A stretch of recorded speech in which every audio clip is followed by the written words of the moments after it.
Bien, vamos a continuar ahora con los estados de agregación de la materia.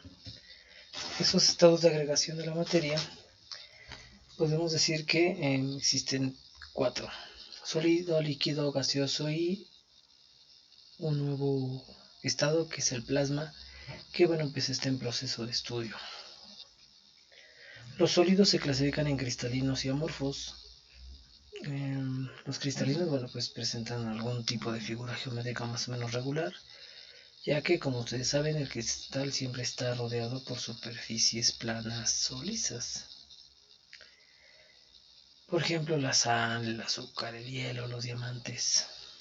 Y los amorfos poseen arreglos irregulares y son principalmente como si estuviéramos considerando, por ejemplo, la plastilina, la madera, la parafina, el plástico. Bien. Los sólidos principalmente tienen dos características: que tienen una forma y un volumen bien definido, y sus moléculas se encuentran muy cercanas y presentan poco movimiento, es decir, están compactados. En los líquidos, las fuerzas de atracción de sus moléculas son mayores a las de los gases. Dichas fuerzas son suficientes para mantener unidas las partículas, y entonces podemos ver que es constante o es regular la forma del agua, el aceite. Sus dos principales características son que presentan un volumen o forma definida por el recipiente que lo tiene, y adquieren la forma de ese recipiente. Finalmente, los gases se encuentran en un constante movimiento. Podemos decir que chocan unas moléculas con otras y pueden comprimirse o expandirse dependiendo dónde estén. Casi siempre el comportamiento que tienen está determinado por 4 principales variables, que son la presión, es decir, qué tanto se pueden compactar o expandir, la temperatura, el volumen y la cantidad de sustancia que haya.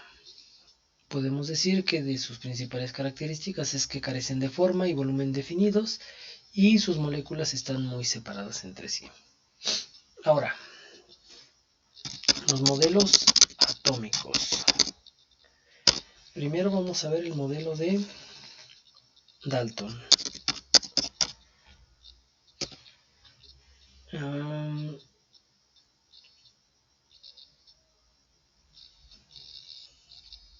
El modelo teoría atómica de Dalton, creado en 1808, se basó principalmente en las leyes de Lavoisier de la conservación de la materia y de Prost de las proporciones definidas de la materia, para proponer la siguiente teoría, en la que se tienen algunas características. Por ejemplo, que el átomo es una partícula más pequeña e indivisible de un elemento químico. Existen tantas clases de átomos como elementos químicos podemos identificar. Las diferentes moléculas están formadas por agrupaciones de átomos, y los átomos son indestructibles, aun en las reacciones más violentas. Esas son las 4 características del modelo de Dalton.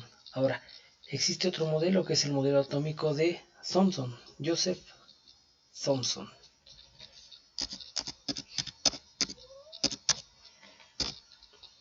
En su modelo dice que una vez que ya se tienen caracterizados a los electrones con carga negativa, Thomson demostró que este es un componente esencial de la materia.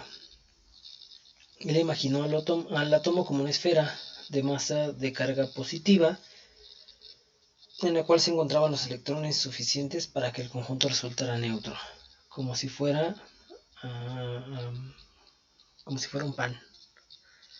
un panqué. El panqué es de carga positiva, y las nueces que tiene incrustadas serían los electrones con carga negativa, de modo que al sumar los electrones de carga negativa con la masa de carga positiva, todo eso quedará como 0. Debemos de considerar entonces a ese modelo como un modelo muy vanguardista, que ya empezaba a hablar sobre los electrones como la partícula fundamental de la materia. Ahora, el modelo atómico de Rutherford.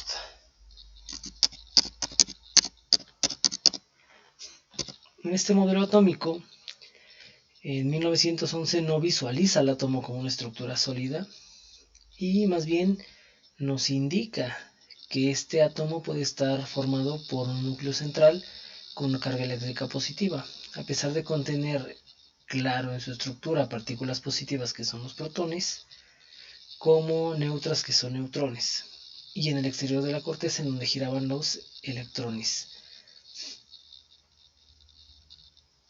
Bien, podemos ver entonces que eso se parece más al modelo de un sistema solar. El Sol sería el núcleo con carga positiva y neutra, y los planetas que giran alrededor serían los electrones. Finalmente, el modelo de Bohr nos dice que Niels Bohr usó el hidrógeno como base para sus experimentos. Propuso la siguiente teoría. Gracias a Bohr es que tenemos la tabla de los elementos químicos. Si ustedes buscan esa tabla, se darán cuenta que el primer elemento es el hidrógeno, y estudió prácticamente a toda la materia basándose en la referencia o el parámetro del átomo de hidrógeno. Por eso es el primero y por eso su masa es aproximadamente de 1. Bien, nos dice que los electrones en los átomos se encuentran alrededor del núcleo, en órbitas o niveles energéticos bien definidos. Las órbitas más cercanas al núcleo